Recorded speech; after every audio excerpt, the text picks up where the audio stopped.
today's a good day to just let Jared chief the shit out of it and lead us to the Ooh, Yes. no. Hey, everybody. Welcome back to the One's Ready podcast. We're back in the team room. And, dude, you know me. I don't chief us. But before we get started, make sure you go to onesready.com. Check out our merch. We've got flags. We've got shirts. We got all kinds of stuff. And then also, like, man, you can get all your Attack Elite gear there. So if you're prepping for the pipeline or anything like that, you can get your fins, you can get your mask, you can get your watches, you can get your, knot tying ropes, you can get rucksacks, everything like that. And if you go to our site, then it's already there. So that's pretty cool that we went ahead and did that for you. Yeah, that's where I'd go. Go ahead. Head over to the website. Look around. I love that the ad read just turned into a little pat on our own back. Like, hey, if there's anybody that deserves credit for putting all this in one place, it's us. So do us a favor and go over there and check it out.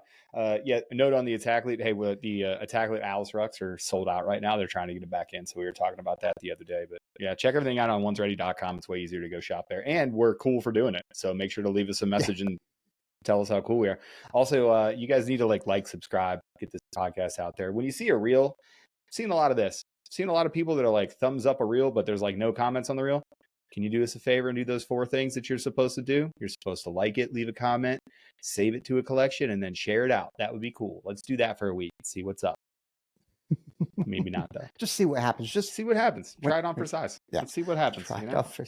I don't even have I get this new background. Sorry that I don't have my snake plant yet. I'm gonna get it. I get this new background and I didn't have any of it set up. So like now everybody can see me like turning all my stuff on. Like, check that out. Whoa. Yeah, no big deal. And it was on a sword, which is badass. I don't know. I got to be honest, and I'll do it right here while it's in recording. I'm not sure how I feel about the blinking. Oh, nice. The blinking? Okay, check this out. Well, I can just go like this, and I can just go. How about just static green? How's that feel? Oh, that's a lot. How about like static blue? Nah, that's too much. It's like a spaceship. Static red. Now I look like I'm the president standing in front of everybody, telling everybody how terrible life is in Philadelphia with Marines in the background. Like, remember that blood red thing? That was a really real weird thing that we had to do. I think I'm gonna go with green, and then I'll do myself a favor and I'll turn my brightness down. So I'm thinking like green feet. Just there you go. Yeah, that's a good point. Yeah, that's a good point. What are we talking about today? I don't think home decor was on the docket. No, it definitely isn't, and people definitely don't turn in for that or tune in for that. No, they don't until we try. I don't know. Yeah, we may find out that, hey, boy, all of these folks are really into home decor and studio setup. Like, wow, never would have thought. Wow, we should really give up this day job of talking about Air Force Special Warfare and really start talking about home decor and like sound dampening. All these things are like sound dampening panels. It's pretty easy to install, no big deal. Exactly. It only took you a couple of days. Yeah, it really did. Well, it wouldn't have taken me so long if I didn't have to like take care of a baby. Yeah. Or if I had actual life. It would have only taken me one day if I would have waited until everyone here went to sleep and then I just stayed up and did it like at night. Exactly. Just drilling shit in. It's a fun story too. So, for everybody out there that doesn't know, I have a small child, very small child. So he's like 4 months old. So he gets scared at really weird things, which has been a funny thing, like figuring out what scares the young man. I'll tell you what he doesn't like, the drill. So I was doing this project, like I'm putting everything up and hanging shelves and trying to get stuff. Not like shelves, not the dog shelves. Okay. That actual floating shelves. I would never hang shelves. I love shelves.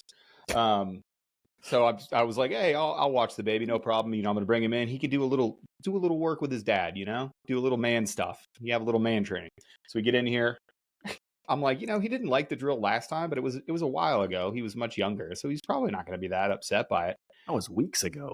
Well, yeah, in baby time, that's forever ago. Yeah. So I hit that drill. Oh boy, I spent the next 15 minutes calming that young man down. Second that he heard it, he was just like, he did the thing where he like looked at me and he was like sort of scared, and then he started to go like really old, like sad face emoji. He was like,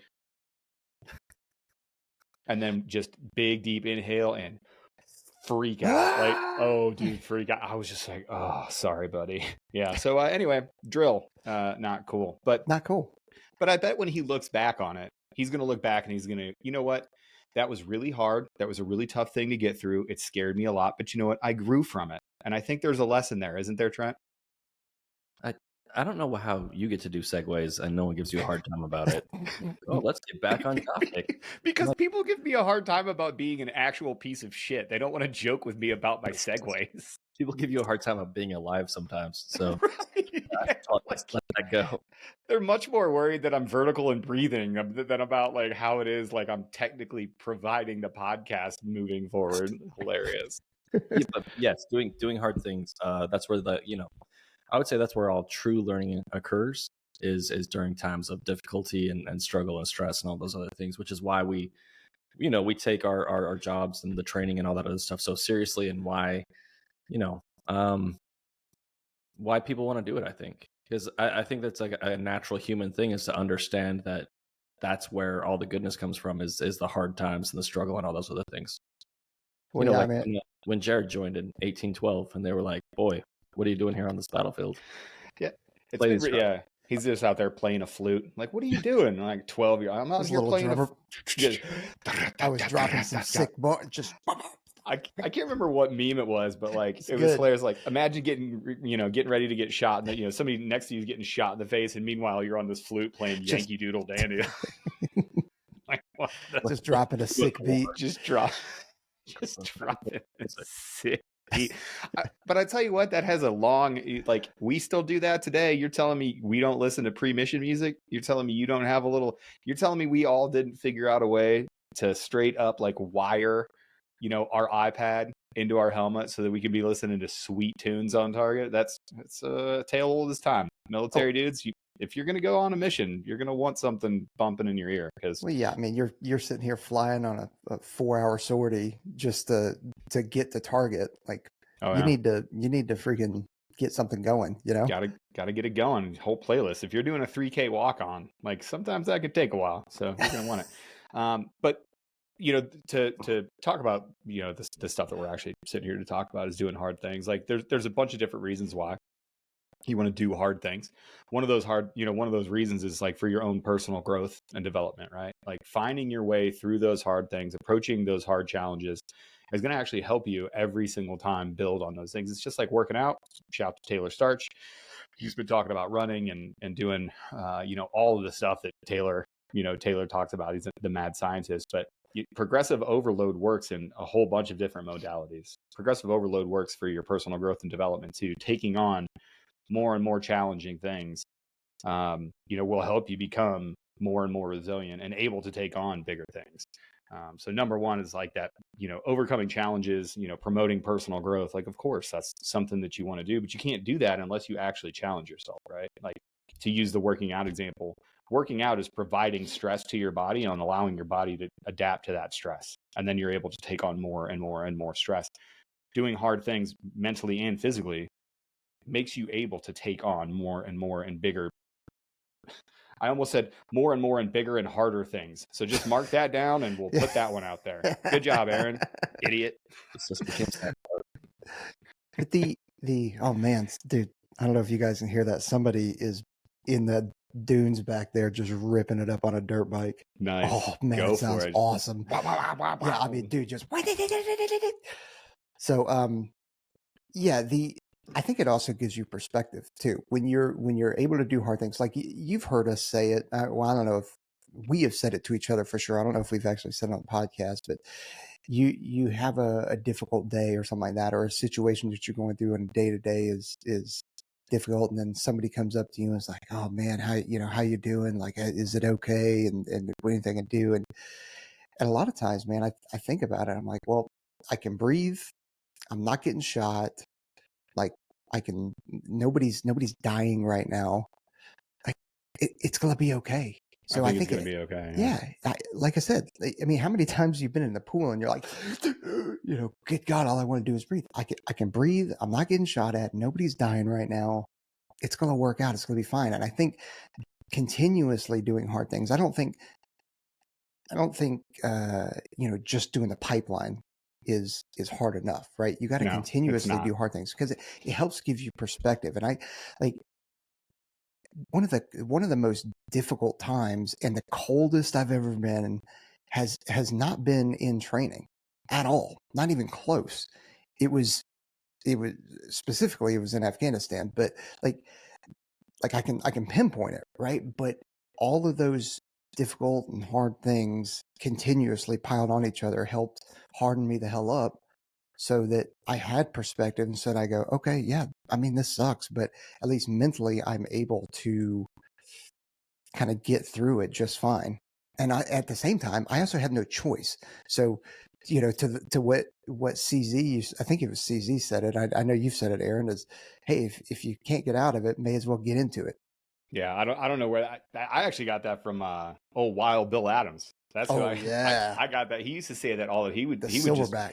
Dude, he would walk up to you in the middle of something stupid. We'd be doing a monster mash, or I specifically remember it like it's great. The 80th anniversary of Normandy just happened, so I'm going to date myself a little bit. But I actually jumped in the 65th anniversary of Normandy. So yeah, I know, 15 years ago now.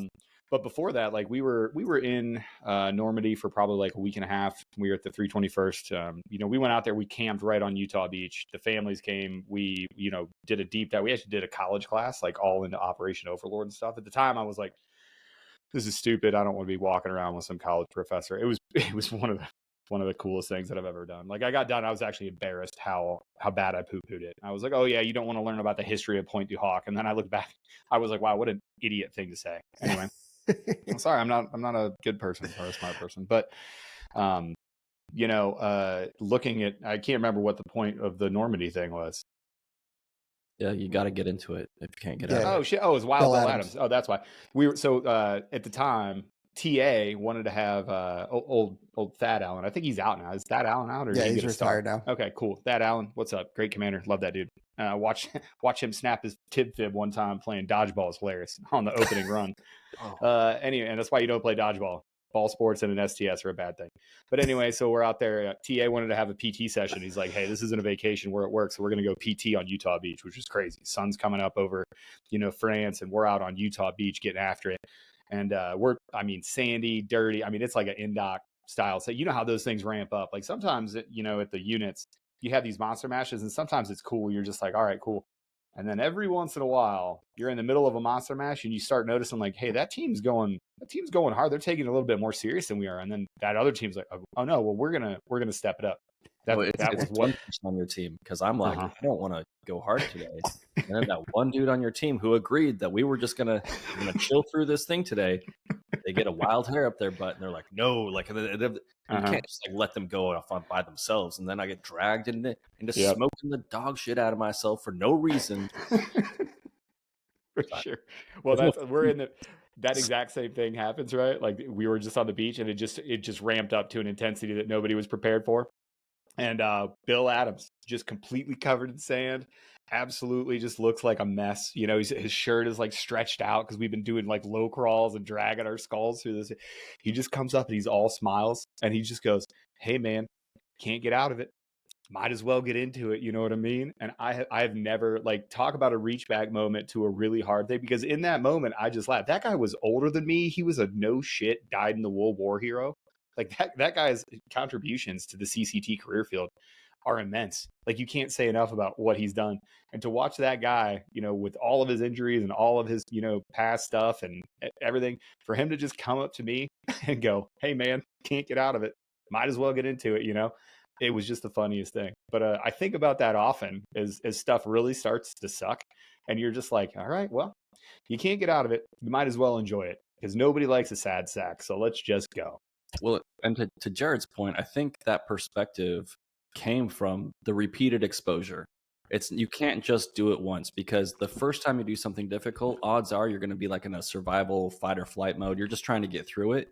You don't really have the bandwidth to process anything. It's like the first time you go to the gym, you don't know what you're doing. It's like you have to get stronger, right?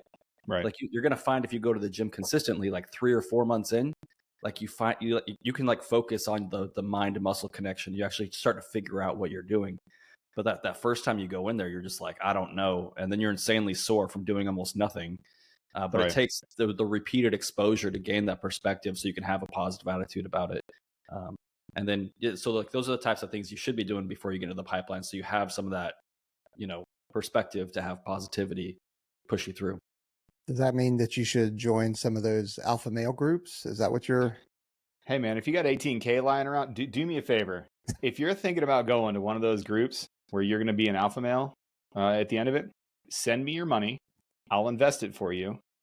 We'll wait a year and we'll just talk about stuff. And then when you grow out of that stupid phase that you're in, I'll give you back the 18 plus some percentage. I'll invest it for you appropriately. And then we can all go on with our lives. And then you don't have to be an alpha male, because that is the cringiest thing that can pop. I've even like, I remember, dude, I don't know.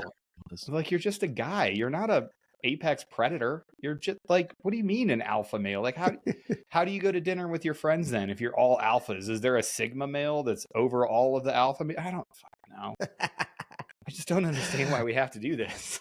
Well, we have to. So, yeah. But cut the tattoo off of his arm. So, to your point, Trent, like, I think you do get better at it though, right? And don't expect your first time, you know, being in to suck to think that, no, I'm happening to it. No, your first couple times, your first 50 times doing something difficult is probably like, dude, I am just surviving here. There are days now where it's just like, you know, not a figurative fire, you know, like putting it out. It's just like, dude, I am just treading water right now. Like, oh my God, you know, and it's like, dude, I'm just surviving. Yeah.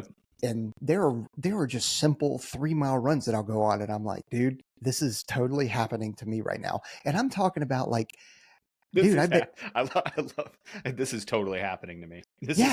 I am not exerting my will on this thing. This thing is happening to me.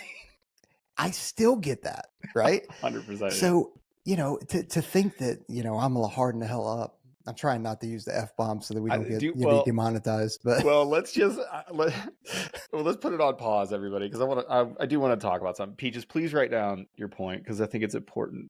But I was thinking about this morning, because I was going over. We recorded with an 18 Delta, Chris Hambrock. He's a good friend of ours. Common freaking sense. Jeez. Now listen, guys. We aren't owned by anybody. We can say whatever we want, right? We talk like this is supposed to be the team room. So when we put stuff out on the channel, we want to make you feel like you're in the team room. Now there's a line, everybody. There's certain words that we use that are in today's culture that I use in my personal life, because I use them around my friends in private. People forget that the podcast is not private, and that we actually like go out to thousands of people every week, and you know, tens of thousands of people have seen our stuff. We can't get on here and say everything that we want to say in the way that we want to say it, because Chris tried it. Because we're going to get canceled, because they're going to turn our channel off, everybody. That's why we're going to get deplatformed if we talked that way. So it's always fun. Like, I just pictured the comments of like, you know, we're going to have to bleep out some of the words that Chris said, because he said it 15 times, right? And there's no way for us to be like, that's not what he made. It's not a slur. He just kind of said it because it's in the zeitgeist. There's no way for us to really explain that away. So we're just going to have to bleep it out. But I'm just imagining the comment section be like, oh, look at these guys. Oh, they're such special operators. They can't use words that hurt people's feelings. No, it's because YouTube and Google will turn the channel off, man. Like some freaking purple-haired weirdo is going to find a way to report us and catch strikes on the channel, and then we go away. Then we can't put this up. And then we have to go to Rumble and do a whole... Well, by the way, we are on Rumble. You should go follow us on Rumble. X. And X, yeah. Yep. One's ready everywhere. I think I don't care about being canceled. I care about being able to, like, a lot of parents listen, right? Right. Like, I want to be able to provide... I want this to be a place where people can come and, like, you know, they don't have to worry about getting turned off by the things that we're saying, and they, you know, not seeing the forest for the trees. Yeah. Anyway, so, sorry. With that said, exactly. Well, it's funny to watch like the pendulum, because even Trent and I yesterday, like when Chris was going off and we were recording, there a couple times where you could just see it on Trent's face and my face. I mean, it was within the first 5 minutes. He dropped like 6 things that were like, oh my God, bro. Like, could you just wait till like we recorded for 2 hours and you're front loading the G and the R word right up front? Like, holy God. Yeah, it's gonna take me some time to edit that one. Oh my goodness! There's gonna be a lot of clown horns. Boy, that's. I think you're a. I just hope I get them all. There's gonna be one or two that slips through. Believe me, we all talk like that. every single day. We And really do, yeah. and it's not a matter of like you said, Trent, it's not a matter of us being canceled by a certain group of people or society or something like that. It's literally just the platform we're on right now. Yeah. That's it. And until they are able to chill out a bit, which might never happen. Yeah. That's just the reality of it. So we got to live by it. It's funny. I was thinking about it, in my head this morning. I was like, the natural response of, people are like, oh, well, you guys aren't free to say whatever you want. You guys can't say that out loud. Oh, I guess you guys aren't as tough. Okay. I mean, do you talk like that at work? Like when you're at your job at McDonald's or Best Buy or wherever you work and your boss comes up and is like, hey, I need you to go clean that aisle. Shut up. Yeah, right. I marked it so you can find this one, Jared. Do you look at your manager and be like, I'm not doing that. That's gay. Fucking retard. There. I'm so glad you marked that. I marked the beginning and I marked the end. So now when you see those two markers, you can just be like, here's the section, baby. Yeah. Like, you know what I mean? Like, you don't talk like that at work. You don't talk like that in certain contexts. Like hey, we're trying to like keep the podcast going and give you the information. So of course we can't say those things. It's like opposite. People are like, well, why can't you tell us what the SR really does at the tier 1 units? Because we'd be prosecuted. For OPSEC, Jared would get fired, and then everybody else would be really mad at us for sharing secrets on a fucking podcast, you idiots. We're also trying to look out for our own boys too. So right. Jesus Christ. And there's a whole bunch of other trying stuff. to compromise them as well. Oh my God. Yeah. Oh, what do they do? Well, I'll tell you, when they go to this specific location, this is where they sleep, and they do a lot of operations out of there. Anyway. So I'm sorry for the derail. It was just something that was kind of on my mind. And while we're on a tangent, we'll get back to doing hard stuff. The other thing that's pissing me off about society, are you aware that Eminem is going to drop a new album? I think it's today. No, because I'm not actually a big fan of that Houdini song. Dude, that's what I wanted to talk about. So it's very 1999 sounding. And it's the thing, there was some posts where they were like, oh, this new generation is offended by Eminem's new song, Houdini. And I was like, okay, I'll listen to it. I was like, what the fuck is this soft ass shit? First of all, it sounds dumb. He's like, the rapping is stupid. He doesn't have any good metaphors. The beat, it really does sound like that was novel in like, 1999. That's what I'm saying, 98, 99. Yeah, when he did like Business, right? Like that hokey, like jumpy little beat with a Dre boom boom clap in the background. Okay, tight. I literally got so mad that I came home and I made my 4-month-old listen to the Slim Shady LP. I was playing him like, Kill You. I put on Kill You last night. If Eminem released the song Kill You today, in the first 16 bars of that song, there's like 10 cancellations. He literally talks about raping his own mother doing coke on the Rolling Stone cover. In the first, the opening of the song, he's like, you think that I won't choke a whore until her vocal cords don't work in her throat no more? Like, if you said that today in a song, you wouldn't be canceled. You'd be publicly executed. People would literally explode. Like the entire left. If you listen to that, he talks about lining up school bullies and shooting them Columbine style. Like, if you remember, that's what Eminem, that's where Eminem used to be. And now he had I think he called Paul Rosenberg a cross-dresser. And that was like the big kerfluffle. I'm like, what are we talking about? This is now offensive. Like, it's just the softest ever. I'm like, why do I care about Eminem's billionaire ass pretending to try to offend people? Like, it just rap. Just be a rapper. And he's the GOAT. Right? Yeah, no, he's as far as like lyricism, is it lyricism? I think it is. Yeah, being a lyricist, dude, he's top 3, period. Like there's nobody that's anywhere near him for song construction or body of work or whatever. Like, I give him his flowers. He's awesome. But would Kendrick make a song Not Like Us about Eminem? Probably not. No, absolutely not. No, K-Dot would not do that. Like, Eminem ruined MGK's career. He made him dress it like he basically made MGK trans. Look at Trent. Trent is so bored at this. I'm sorry. Okay, okay, Trent, you fucking nerd. Tell us about hard stuff then. Go ahead. I'm sorry. I think wasn't Jared talking about just surviving 3-mile runs like 20 minutes ago? Yeah, you're talking about it. It happening to me. Like 3-mile runs, anything. Anyway, the point is that it takes time to get better at things, right? So if you you go in, you're just, you know, in high school and you're just starting out on the wrestling team or on the lifting team or cross country track, whatever like that. Yeah. Those first 50 to 100 things, it's kind of like the podcast. Like the first probably 50, maybe even to 100, the podcast is happening to us. Oh, We man. weren't happening to the podcast. No. It's terrible to go back and listen to some of those. Like it really is bad. I'm not saying it's good now. I'm just saying that it was really bad then. Right. Yeah. It's So, better now. Yeah. Same kind of thing though, is, man, it's going to take you some time to not just, you know, fitness wise and physically grow and get conditioned, but it's going to take a while for your mind to get ready for that, you know. And that's why, you know, it's real easy for us to say, okay, well, getting up to train in the day or just training in the day, it's not that you have to get up at 4 a.m. and do that, right? But it's not a decision. It's discipline that drives you. That it's not, there's no decision mark. It's going to happen today. That doesn't just pop overnight.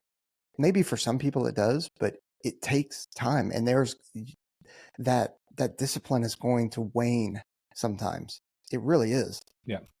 And I think acknowledging that and accepting it, and I'm like, okay, but when you acknowledge it and you recognize it, it's knowing like, oh, I see what's happening here. I don't think so. I'm going in and I'm changing it.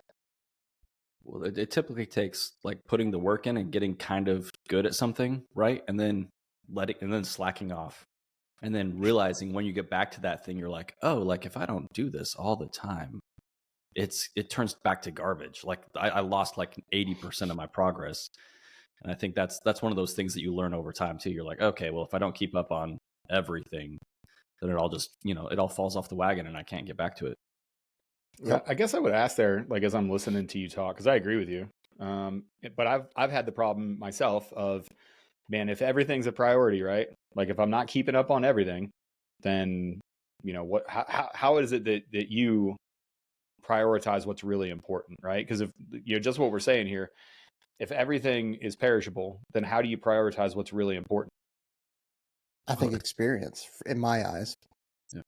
Like, yeah. Go ahead, Trent. Nope. Well, it's the questions we get, right? Because kids will be like, what should I be working on? And I'm like, what Right. do you suck at that you have to, that you're going to be tested on soon? Like you can let your future requirements dictate your priorities right now. Mm-hmm. You know, like if you're like, well, I really want to, you know, keep up on my rock climbing, but I want to join the pipeline, Air Force Special Warfare. It's like, dude, like rock climbing is great. It's a great foundation. But if you can't do push-ups, hey, maybe spend less time at the rock climbing gym and start working on your push-ups. You know what I mean? Like, what should I be working on? Whatever you suck at. And that should drive your requirements for today. Sorry, Jared. No, you didn't step on me. I stepped on you. But yeah, you're right. Like and so working on tying it all back together, like working on things that you are not good at, because it's not fun doing things that you aren't good at. Intentionally working on those things is going to help you both physically, mentally, you know, and that's just the way it is. And then now you're going to help be better prepared for whatever you're going for. You know, even if you're not going to join the pipeline and you're just like, hey, I need to lose 100 pounds. Okay, cool. Well, that's going to help you. So the things that aren't enjoyable about that is, you know, cutting out sugar, changing your diet.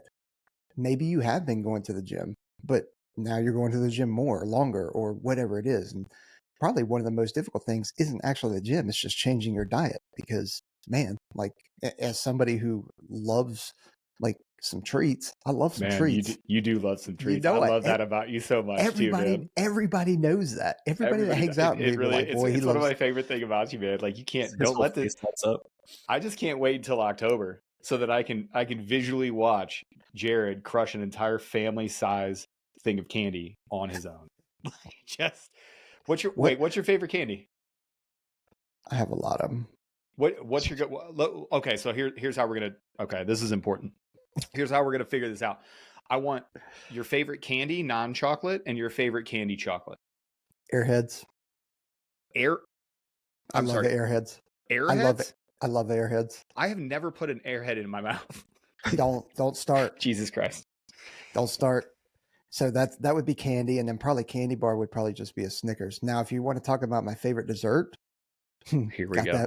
Got that Bananas Foster's, baby. Ooh, boy, look at the grown man with the Bananas Foster. People don't even know how to make that. Can we, hey, maybe this will be useful. Can somebody put down a Bananas Foster's recipe in the fucking comments? Can you maybe link to it or whatever? So there we go. People ask weird questions about peaches literally all the time. So now you know. Candy, chocolate, dessert. Yeah. Trent, go. Candy, chocolate, dessert. I don't know. I could have seen that one coming. All right, tight. What about you? How do you pick a favorite? You know what I mean? Like, it depends. What do you mean? How do you pick a favorite? Like, you're a human. Do you don't like things? I waste brain power thinking about what my favorite snack is. I fucking hate you. I don't know why we do this. I don't know why we're friends. What's your favorite number? Like, what? 21. There you go. That's weird. Who cares? That's a winner's number right there. 21, baby. Let's go. Man, 21 green. Find me on red all day. Aaron, so like, what's your favorite non-chocolate candy? Okay. Chocolate candy and then treat. Okay. So my favorite non-chocolate candy would have to be, I would say, like Nerds. I think Nerds, like, I can house, like, because they're small, they're like pea gravel for whatever reason. So you can get like half a cup of Nerds in your mouth and it's just sugar. Like, it's just straight up processed sugar. That's all it is. It's like they just mainline. I wish I could just mainline the sugar into my freaking veins so that I wouldn't have to do it. And then keep in mind, I also like to say, I mean, it's been years since I eat any of this stuff. So chocolate candy is Heath Bar. That is my favorite. Oh, that is a good one. For whatever reason, the chocolate covered toffee thing with me is also my favorite ice cream, which is cool. I think that's a different category. But my favorite dessert, so Heath Bar, Nerds, there you go. And then my favorite dessert is actually because of my grandma Kilroy, R.I.P. Joanne Kilroy. Angel food cake with strawberries, a little bit of granulated sugar on there. You can use, any other sugar. Powdered sugar and stuff, yeah. Yeah, you can use whatever sugar you want. But I'll tell you what, a little bit of lemon juice on those, little bit of lemon juice on the strawberries, put those on some angel food cake and just a little bit of sugar on top. Man, that was, when I was younger, for whatever reason, I thought that was like the end all be all. When I figured out that is like the cheapest like dessert that you could ever make, like when I had grown up a little bit, I was like, oh wow, like, boy, I did grow up poor because I thought this was like, my grandma would like make that for me, and I would just be, I was over the moon. I was like, holy cow, I can't believe that I get to eat this. This is what rich people feel like. But anyway, there we go. I think I got my big snack weakness is ice cream with whiskey. Nice. Ice cream. Oh yeah, no, that's a highly underrated combo. Whiskey, and then you get a big bowl of ice cream, and you sit down at night, and I'm like 300 pounds in no time. No time at all. Oh no, it's a good smoky whiskey and then some ice cream. Oh, it's good. It's good. It's, you know what it is. I will say though, the whiskey ice cream combo is great. You know what I like even more? That new Wave Crusher from CardoMax. It's fantastic. The Wave Crusher energy stuff from CardoMax, I put that in basically everything, and I love it. I'm a big fan of, like, we call it crispy water, but carbonated water. You get you a liquid death and some of that CardoMax energy, the energy intensifier, you will immediately change your outlook on life. We're talking about doing hard things. We're really just BSing, but if you want to try to do something tough, how about you download some CardoMax beforehand? And of course, if you want to go to CardoMax, you can use our discount code, One's Ready, at checkout, because we love them. What's up, Sean? Anyway. Yeah.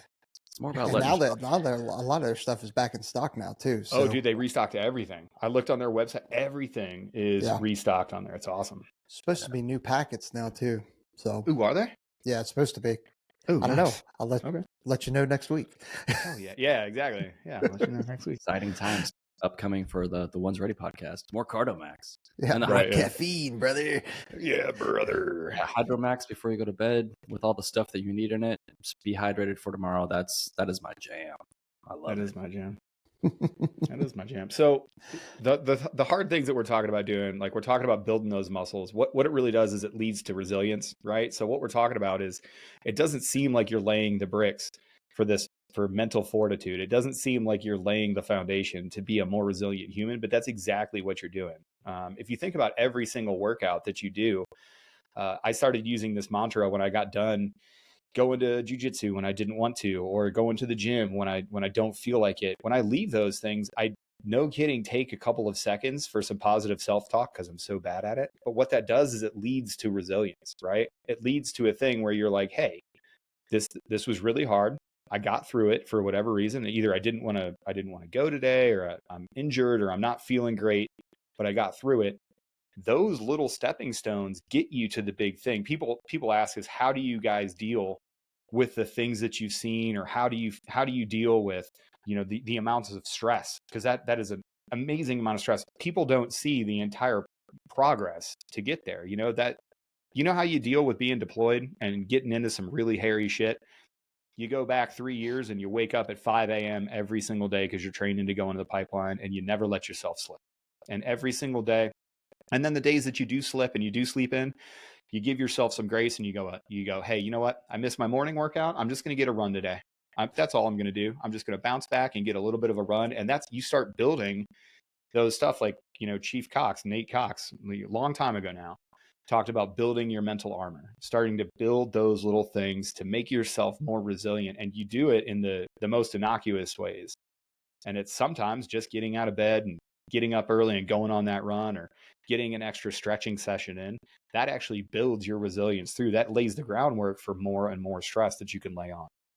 Yeah, it's stress inoculation, and that we've talked about before, and it can also help you with a self-regulation of your own kind of mental state, your physical state. It'll help, like, as you grow into it. It's not going to happen at the very beginning for sure, but you'll get to a point where you are in a stressful situation. You are in a, responding to a car accident, responding to you're in the middle of a fight. It could just be a freaking bar fight kind of thing. You're in the middle of that, or something bad, and you're able to almost pause for a second. You could say take deep breaths, but kind of pause, regulate, see how you're feeling, all while still being able to assess everything that's around you, and then essentially just get back in it. You never really left, but it's just taking almost like a mental inventory of yourself. Like, okay, cool, things are getting out of hand. I'm getting too amped up. Let me throttle back. Okay, now I can go into it, and I'm a lot calmer, cooler, and I can continue to take control of this situation. Yeah. Well, and I think when we talk about doing hard things too, it's not like a flash in the pan. It's not like just enduring one day of something that bad happens to you, right? Something that's difficult. I think that the big thing is, and we talk about it a lot, people will look at the pipeline as a 2-year or whatever it is, a 1.5-year pipeline, and be like, how can I possibly get through that?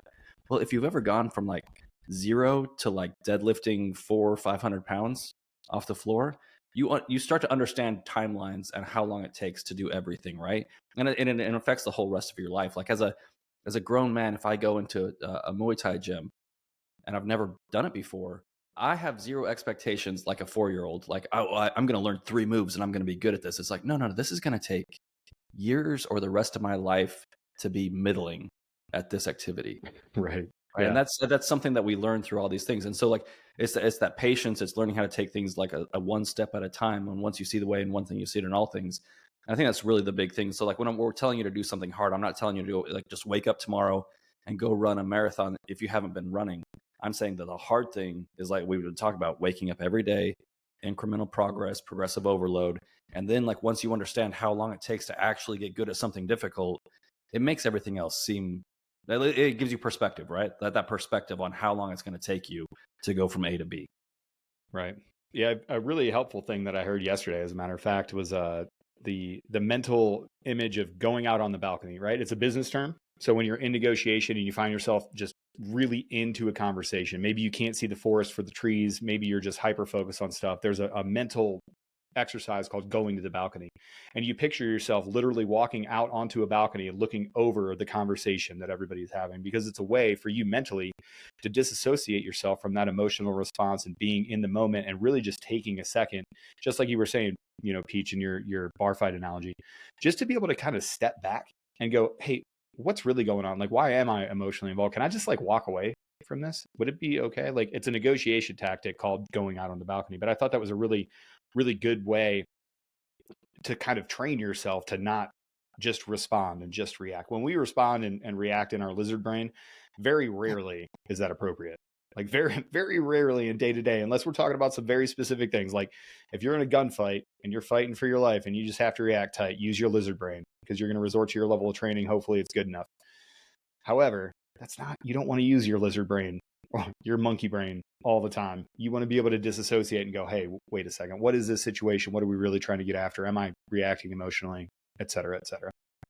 Yeah. I mean, it's tough, right? Because we are kind of a conglomeration of our emotions and our reactions to different things. And man, it's tough. Like going back to the bar fight or somebody that's trying to start some shit with you, right? Like it happens. And sometimes sometimes you have no other option other than to get into it, right? Like but when you actually take a step back and you're like, man, what does this buy me? Because I have so much to lose in doing this when I could easily just kind of walk away, and then I don't have to worry about beating this dude's ass or getting my ass beat. I don't have to worry about getting curb stomped. I have to worry about, like, how are you going to get up on the curb? Is somebody going to like lift you, or somebody's got to pick me up and put me up there? But I'd be worried about somebody picking you up by the scruff of your neck, and you're just like, what is this guy doing? Yeah. But because it's scary now when you see some of the things on social media of people that are already down, and all of a sudden somebody does a freaking Cristiano Ronaldo kick to the face, and you're like, dude, that is not worth it. So permanent brain damage for the rest of your life. Like those kind of things aren't worth it. Now that doesn't mean that somebody doesn't need to get their shit freaking stomped. You know what I mean? Sometimes you just can't get out of it. Yeah. But so you might as well get into it. Might as well have fun, Might as well just be like, put up the dukes. Let's go. Am I really as short as you guys make out though? No, it isn't. I don't know why. Like somebody hit us in the DMs. They're like, how short is Peaches? It's for research purposes. And I was like, this is the weirdest question. Like, he has an Instagram account. You could DM him, I guess, to ask him how tall he is. I don't know why this could possibly be relevant information. Well, that picture that we posted was, I think that's pretty telling, other than Trent kind of like. Yeah, right. Yeah. Yeah. Well, the funniest part about that too is like everybody's like, "Oh, Peaches is really short." I'm like, "Do you think we've been lying to you for 4 years? Like, do you think it's a core?" The big lie. Right. This is the big lie. The big lie. You know what's funny too is this started like 2019, 2020, so it could be the big lie. We've been talking about the big lie since 2020, and the big lie is that Peaches is actually 5'10", 6'5". His tummy case size. Exactly. Just huge. Just huge. When I just give you a bear hug like Tommy Case. That's it. Yeah, just come here, guy. Wraps you up in those big arms of his. But there's some positive benefits of doing this hard stuff too. And I don't want to poo-poo anything, right? Like if you get personal growth, or if you get something out of the alpha male groups and you want to spend $18K on it, man, more power to you. I'm not here to tell you what to do. But you actually do get positive benefit out of all this stuff. And some of those things like, self-esteem and confidence. I have a distinct feeling. It's not right now because I've been out of the gym for about 2 weeks since I hurt my knee and I've been malingering. But I have a distinct feeling where I'll go to a gym and maybe I'm doing, my normal zone 2 cardio hour on the Stairmaster, or maybe I have a really hard workout that I get through. There's a really distinct feeling when I've been working out for long enough, consistently enough to where I go to the gym and I just crush a hard workout and I walk out and I feel like I'm turning that corner to like very fit. Like I have a very distinct level in my head. I use percentages, right? So like when I'm rolling or when I'm doing something, I'm like, man, I feel like I'm 80% as fit as I can be. When I hit that like 90% area, when I start being able to roll just for an hour solid, just round after round after round, when I do the Stairmaster and in the last 30 minutes, I'm like just gradually putting the speed up a little bit, those last 15 minutes, trying to get as many floors as I possibly can. Man, that gives me a pretty big confidence boost, right? Not that I need it. The only thing bigger than my ego is my lack of accomplishments, but it does make me feel really, really good. And it gets me back into the gym the next day. Walking out of the gym just absolutely destroyed and being tired the rest of the day and getting winded. I love being so fit that you get winded when you go upstairs. Like that's always like you're so tired. Dude, it makes you so mad because you walk, you're like, why? Oh my God. Why? Oh God. Oh shit. And you're like, Everybody's like, why am I are so? you okay? Like, Yeah, yeah, you're like, yeah, I'm fine. no, I'm sorry. And you try to explain it to somebody that has no clue, nor do they give a shit. You're like, oh, I'm sorry. It's just been, oh, this is my volume week, and it was like that yesterday, and I'm just really tired. And they're like, you walked up 10 stairs, special You're operator. supposed to be in shape. Yeah. Oh, look at all your veins. Like, what is that for? More of a show pony. You know what I mean? It's just, but it does give you a self-confidence boost, and it keeps you going back like that. It makes it a little bit easier to wake up in the morning. So then it's not I have to train. Then it kind of turns into I get to train, but you only do that through consistency. So if you want that, I almost liken it to like a runner's high, right? Like you run for a little bit, you start getting those endorphins for me, it happens usually after like 2 miles, because that's how long it takes me to warm up. But as I feel better, I'm like, hey, wait, maybe running doesn't suck, which is a lie that you tell yourself. But you do so make sure you get out there and do it. It is, yeah. But you do start to feel better, and you do have that confidence boost. And then, God forbid, you clean up your diet, you start being consistent, you start looking in the mirror, pants fit different, shirt fits different, you start looking a little bit better. Maybe you got just a peak of those abs coming out just in time for summer. Man, that self-confidence and that boost, that's important. Like and you're allowed to feel confident about that. You should lean into that and then continue, like, let that propel you forward, because maybe you're not like us. Maybe you can't just fuel yourself with self-hate, because that's how we do it. Like, I just shame myself in everything that I do. And that's not necessarily the most healthy thing, but it is a technique. Not the technique. Not the technique.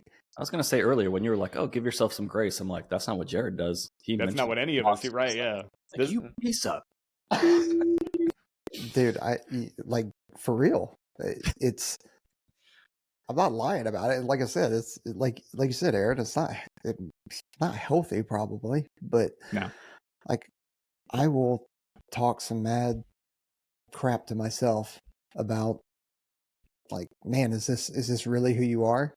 Like, this is who you are now? That kind of thing. Did you need to eat all 7 Airheads and put them on top of the Bananas Foster to end your night last night, Fatty? The only person, and he is like number 1 in the Hall of Fame for self-hate, is J-Mac. Oh man, J-Mac has a level of self-hate that I don't even know how. He's like a Jedi master with that stuff. Like, he will literally, and he's one of the most in shape dudes out there.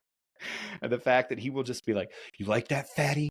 Did you like that pizza? Like, J-Mac, are you talking to yourself, buddy?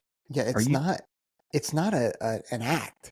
No, it's just part of who he is. Well, he was a fat kid, right? And so he was a squishy little kid, squishy little redhead kid. And probably no matter how much you tell him, like, hey man, that's not the only way you can deal with this. He's like, this works. This works. It's hard to argue that, right? Because everybody's different, like something else that you could think about is the way kind of your, I hate the word social currency, but right, like in terms of, like, you end up inspiring people. You are able to get control of your diet. You're able to get control of your fitness, get control of your finances in your life. And it doesn't mean that you don't have problems, but you end up inspiring people, and then people look to you. And then once you're at that point, that's why Rich Froning, Matt Frazier, your Michael Phelps, like, they were number 1 for years. And once you become Tara Toomey, once you become number 1, it's more difficult, because now there's an expectation, and you're inspiring people, and people are looking at you, and they're putting you on this pedestal. And so there's expectations there, which is also a driving factor too. But if you're looking on the positive side of it, you're inspiring people. People are looking up to you.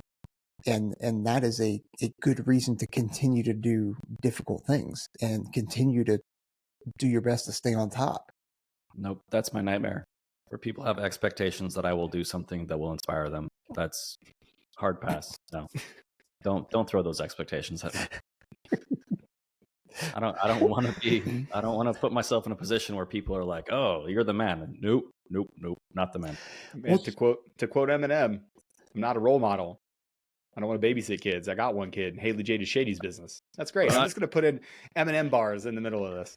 I don't know. I think that's a real fear of people is once you get close to that too. Like, this is something that maybe only I run into, but it's like, oh, like, if I actually accomplish these things, like, do I have to keep accomplishing these Right. things? You know, like, am I a fraud if I only do it once? And it's like, yeah, kind of. But Well, it like depends on what it is, I there guess. are, But yeah, but like on the flip side though, like you get that confidence, and like here's one of the cool things about I think being on team. And I was with Aaron the other day, and we were talking about rolling deep with your team bros in shady parts of Las Vegas. Like you max out your self-confidence, like how far you've come and how fit you are, and you're very confident that if you get into an altercation with any normal human that's not like a trained fighter, it's gonna go well for you. And you're rolling with like 6 of these dudes, like you're just like going to lunch at a restaurant in a you city. feel invincible. Yeah, it's a whole nother level of crazy. So that's a really interesting thing to explore that I don't think people get. Like the distinct feel. I was at a bar with we were doing some training in Savannah. This is a lifetime ago, but there was like 7 or 8 of us that were there, and then there was like 7 or 8 of this group of like ranger kids that were there, and like because it was Savannah. Yeah. And then there was like this one table of local yokels, and things started getting rowdy, and some words were said back and forth and whatever else. But it was like those dudes looked at us and we looked at them, and everybody just kind of gave them a head nod, and we're like, nothing is going to happen in this bar. Like I think there were 10 people between the 2 tables, but we just kind of looked and we're like, oh, look at that table full 6 foot, 200-pound tattooed guys with big watches on. They probably share the same values that we do. And we just kind of looked at like these guys that were talking this mad crap or whatever. We just laughed. We were just like, buddy, you don't know what a terrible night you're about to have, so we're just going to go ahead and but it is that feeling of almost invincibility, but it's bred from that shared adversity. Like when you look left and right and you're like, wow, you went through the exact same thing that I did. You had to kill yourself and eat your own guts to be here, and you continue to do that every day. And you see these folks in the gym or on the back of the ramp as you're going to get out, and jump at night and be scared, or maybe you're on a dive and you look to your left and your right, and there's not only your best friends, but grown, hard ass special operators. Like that's pretty cool. That's a pretty cool feeling. And when you need that. Yeah. If we are going to go into situations where they're really bad situations and not everybody can come out, we have to believe that we can change the course of that that situation. That we have to believe that we can get in there, and that's why we get called arrogant so much. I mean, there's a lot of people within the Air Force, and same with the Navy. There's normal sailors that think that SEALs are assholes, arrogant pricks. Same with Green Berets. You know what I mean? Same with us. Is it just the Navy? Yeah. Same with us. There's people within the Air Force like, I can't stand those guys because they think their shit doesn't stink. They're cocky, they're arrogant and stuff like that. And yeah, there's probably aspects of that. We absolutely are. You also need us to be like that. We have to be able to be like, I can change this situation. I'm going to go in there. And even if I'm like, dude, this situation is terrible, still going in anyway. All right. I used to liken that to underwaters, right? I counseled a kid one time because it was during a phase 2 sort of selection event, and he popped on underwaters, and basically on his interview, why? What's up? Sorry. You know the person that you talk to on the phone that you can, like, it's an AI thing on the iPhone where you say, hey, blank. Oh yeah. For whatever reason, sometimes I say things that sound like her name, and then my computer starts the thing. So anyway, but in his post interview, we were talking to him, and I was like, hey, talk me through why you popped on like the last 5 underwaters. I was like, the goal here is for you to get from one wall to another, and popping is not okay. And he was like, well, I thought it was important that I went back down underwater and I was like, no. That is not it. When you're facing, and I was like, so you're telling me that if there's 30 meters that you have to run across this thing in a firefight, and you get scared halfway, you're just gonna stop and collect yourself, and then it'll be important for you to get back into the event and then continue the event? I'm like, that's what we're talking about here. I need someone that is going to be confident enough, and maybe that does border on cocky, maybe it does border on insanity, right? For I think about Dave Keaton. Yo-Yo Keaton had 2 silver stars. Hey, Aaron, yo, why is my ATM receipt look like a phone number, dog? Hey, Aaron, yo, hey, dial the number of my bank account balance. See who answers, dog. But it's one of those things where like Dave Keaton repeat or like look at Ivan Ruiz. Ivan Ruiz's story of his Air Force cross is ridiculous. Like, diving on each other as someone's throwing World War II hand grenades at you from 10 meters away. Get the fuck out of here. How are you supposed? You're telling me he shouldn't be the cockiest person on the face of the planet? He shouldn't think that he's invincible going in there? And then you're telling me you need him to think that because he's a war fighter 6 months out of every year for his adult life. You need that person to be absolutely the person that's going to look at you and go, oh, that's impossible. Fuck you. No, it's not. Oh, that person's going to die unless I can get to him, but it's impossible to get to him. Fuck you. No, it's not. Give me a team of guys. I got a whole bunch of people that are telling you right now, fuck you. I'm going to go do that. You need that. So then you expect them to turn that off in the next 6 months when they're in garrison. And that's why you don't like them. Because they're like, oh, geez, these guys are a little bit self-assured, aren't they? Well, yeah, motherfucker. It's because imagine being in a firefight and being like, oh, geez, I really respect my enemy and I hope that I do the best. But, I haven't been good lately. Okay, let's see if I could risk my life. Idiots. Well, it goes right back to the things like, oh, man, you guys are rough around the edges. You guys don't have respect for rules and you guys, just, and it's like, dude, you need us to be that way. Lions led by sheep. Shut up. I'm telling you, you need us to go that way.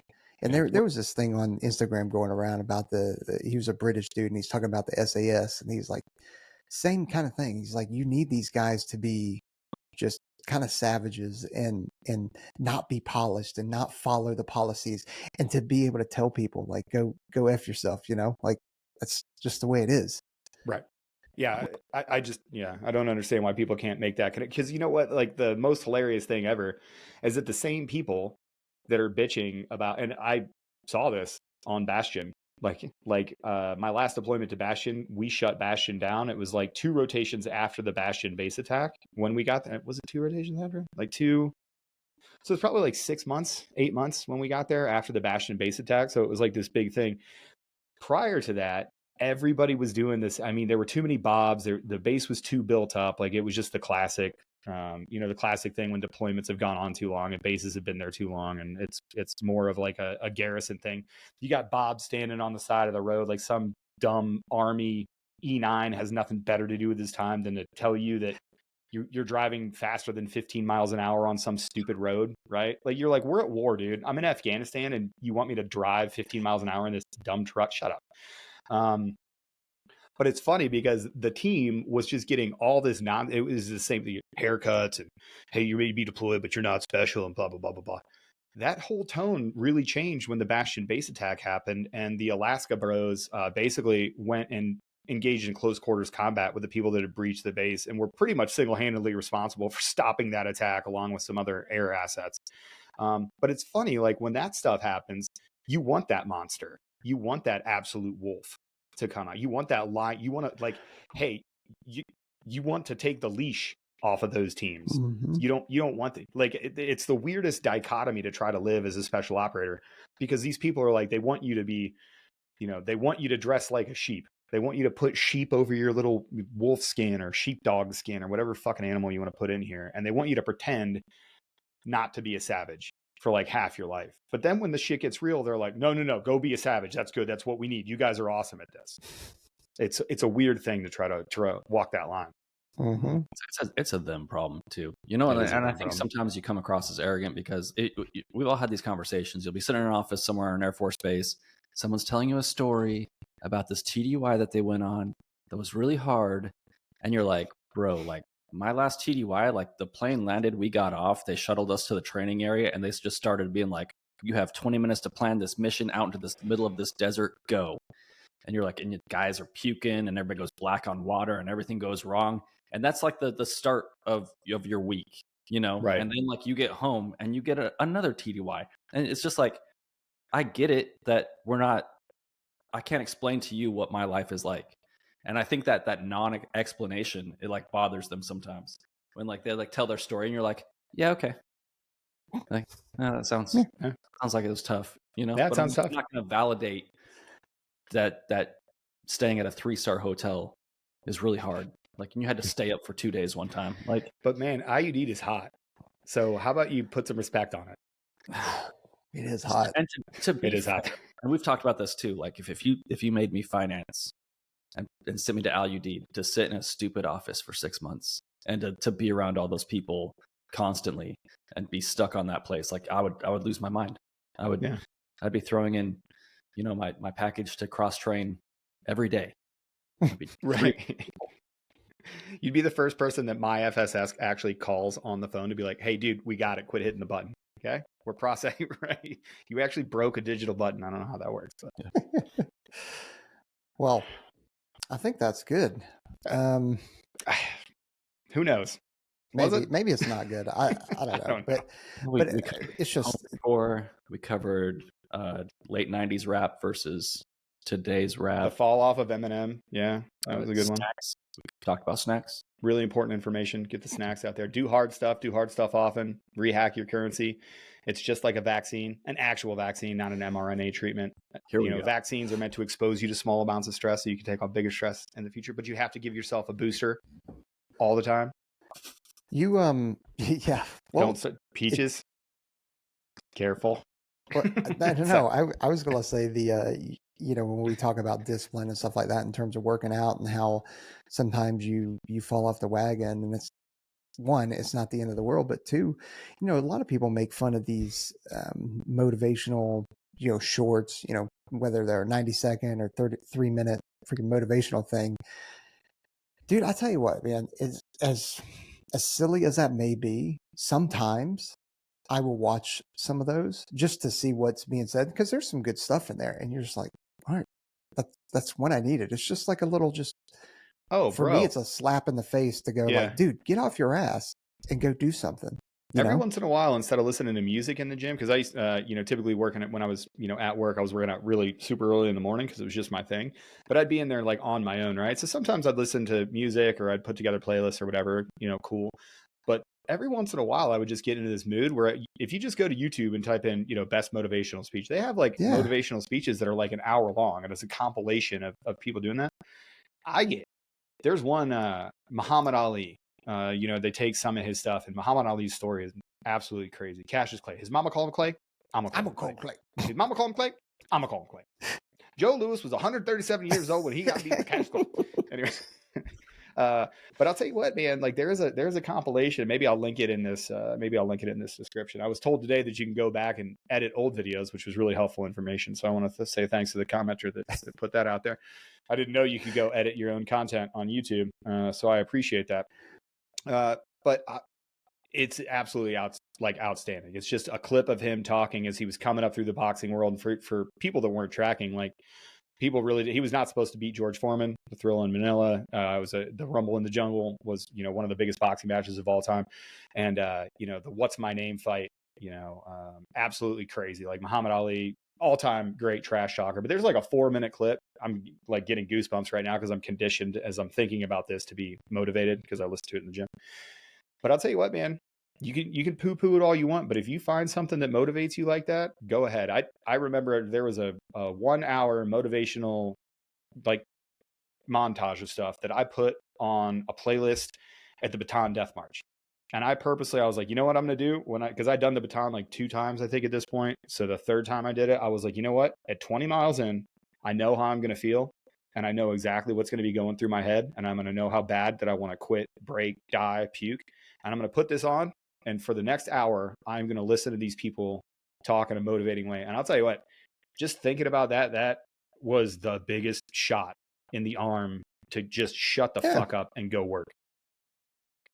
Well, and one of the things that you'll notice if you play in that space a little bit and you see all the people that are out there influencing and spreading these messages, and we get these comments like, y'all say the same thing like a lot, like, oh, all these people are saying the same thing. Like that's a key to you to not only is there aren't no secrets and that this is how it works, but also how often they have to say it. Because a lot of these people, I know for me personally, I say a lot of stuff that I just need to hear. Like I'm giving myself advice if I'm ever trying to give people advice. Like that consistency of how often they need to motivate themselves to do the things that they're doing, to tell you about it. That tells you a lot right there about how often you need this stuff and how consistent you have to be to achieve, the things that these people achieve. Yeah, it's Yep. everybody has different things that they need and require, and helps them get going to pull them out of the slump that they're in. Yep. Amen, Sometimes brother. it's snacks, you know. And sometimes it's banana Fosters. Sometimes Like, listen, I only had had my first banana Fosters probably about 10 years ago. Can you explain what banana Fosters is to poor people?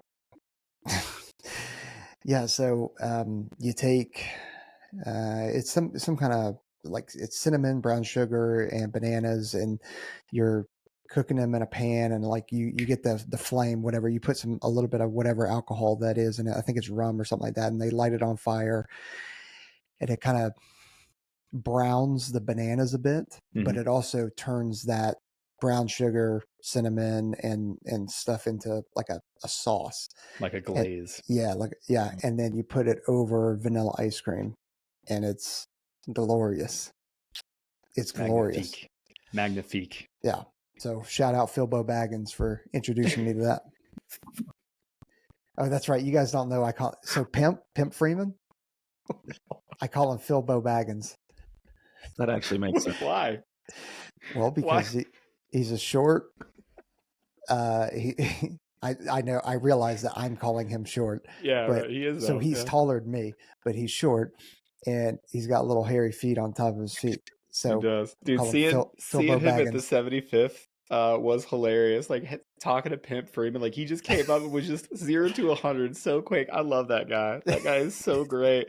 It was the only, like, we recorded with him there. We'll get those out soon. But I recorded with him. Like, we're standing around. By the way, this is the end of the night. I just hurt my knee. I'm in immense pain. Like, it wasn't the best night for me.